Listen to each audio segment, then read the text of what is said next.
What makes a church healthy? I think when we walk in the room, we look around and go, there's a lot of people here. This room is full of energy. Things seem high performance level. The sermon was absolutely polished. People greeted me at the door. I felt very comfortable here. You can experience all those things and it'd be an absolutely poisonous, toxic, insidious place where corruption is taking place. All of those things that feel healthy when you walk in the room don't necessarily point to anything that's healthy. It just points to a good feeling in the room. Very quickly, I'm just going to walk through 10 things that people rarely think about when it comes to what would identify a healthy church. As I lay out these 10 signs, I would love for you to take note and let us know in the comments which of these characterizes the church where you gather. Number 1, leaders are developed, not poached. If you poach a leader, it means you look at a smaller church and you go, oh, that guy's developing, let me hire that guy in this bigger church. And the bigger churches get their leaders from the smaller churches. They're not developing their own leadership.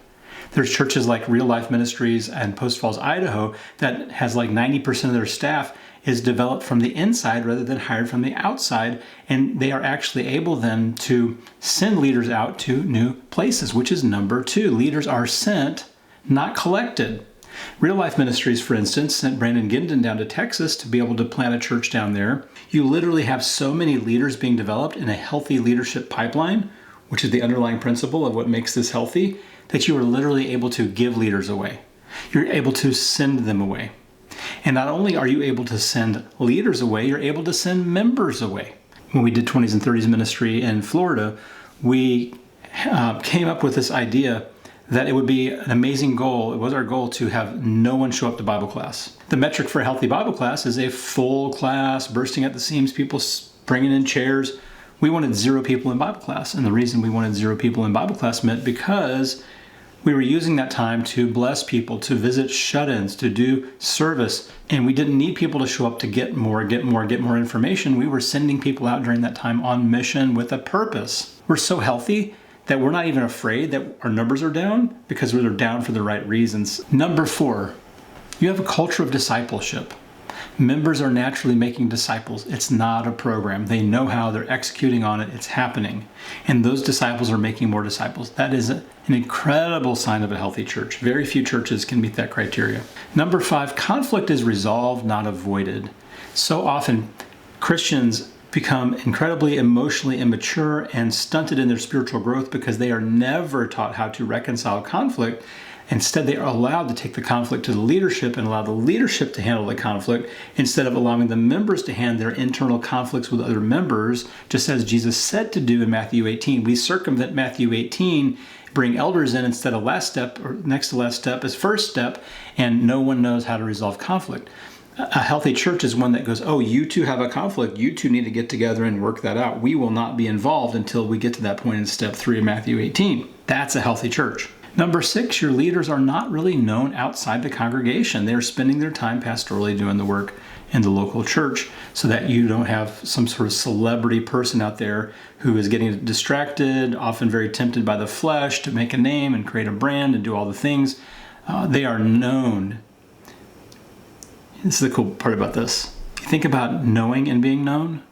If you go to a mega church and there's a holographic image of a pastor up on the screen, you're never going to know that person who's speaking to you, teaching you, pastoring you, shepherding you. You have no actual relationship with that person.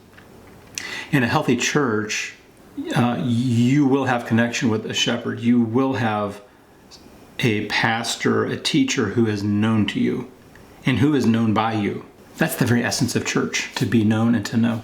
And yet we create whole systems around not knowing anybody. It's incredible. And it starts at the top of not knowing that person and having no access to them, no accountability with them, no way to reach them. You get the drift. Been over it before. There's a link about that. Number 7, your budgets reflect kingdom priorities, not property priorities. Think about the church that's constantly looking for new land, constantly looking for satellites, constantly. Kingdom priorities in the budget. Are you helping the widows, the orphans, the downtrodden, the voiceless? How does your budget reflect that? Or is it all parking lots and salaries? Number 8, authority is relational, not positional. Somebody is in a position of authority in a sense because they are relational. You see them and you respect them and you identify them and say, that's a shepherding person, not because they just have a title. It's because that's how that person operates. We respect them in that role. We're not just trying to get business people to be shepherds. We're not just trying to have a title on someone to make them a shepherd. The reason they're a shepherd is because they actually shepherd. Number 9, failure is not feared. Instead, it's embraced. So often, churches and church leadership get so stinking afraid of failure because they think they're going to lose members, and then they think they're going to lose budget, and then they think it's going to be unsustainable. And so there's a great fear of messing up. If Sunday doesn't go just right, oh, what are the people going to say? Who's not going to come back? Who got offended? You know why you're so worried about who got offended is because you never let them resolve conflict on their own, and they don't know how to resolve conflict because you allowed them to get away with it. And that chicken's coming home to roost with you because you didn't let them or model for them conflict resolution, and now you're worried about your own failure with the people. See how that works together? Going back to number 5. Healthy churches where conflict is addressed, not avoided. Unhealthy churches, conflict is avoided like the plague, not addressed. And that comes back around with failure for the church because no one knows how to speak their mind in a loving and truthful way. No one knows how to resolve that conflict, that the preacher said something that was unbiblical or disagreeable and that needs to be resolved, but they have no way of doing that because you didn't allow them to do that interpersonally. And they don't have a relationship with the person up on the front. And so how are you going to resolve this when there's little access and no relationship? Conflict resolution requires proximity and relationship. And when you have a head pastor, head teacher person up on the stage or the hologram on the stage or whatever, there is no way to resolve that conflict. So all people can do is just pretty much just leave and just try out some new place. So failure is incredibly feared because there's so stinking much on the line. Number 10. Hiccups on Sunday are not hiccups, they're Holy Spirit moments.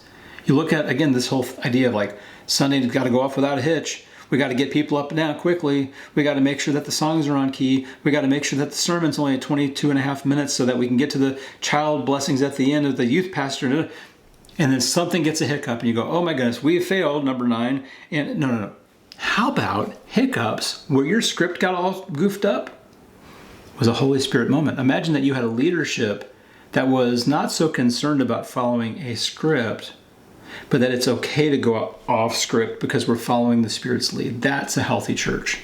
That yes, there's a plan. Yes, there's an idea of who's going to do what and who's going to say what. It's unavoidable in a group of any size. But when things happen that are unexpected, we embrace those moments not as failures, but as moments of interaction with the divine, Holy Spirit interceding, taking us another direction, changing our conversation, informing the teaching. And now we have real life moments, real testimony of how God's working in the body, in the gathering. So I just want to ask you, what are some signs that people don't normally think about that are signs of a healthy church? Please share in the comments. I would love to hear what you have to say, and I'll be replying there. So y'all take care. Watch another video about some healthy churches right here, and we'll talk again soon.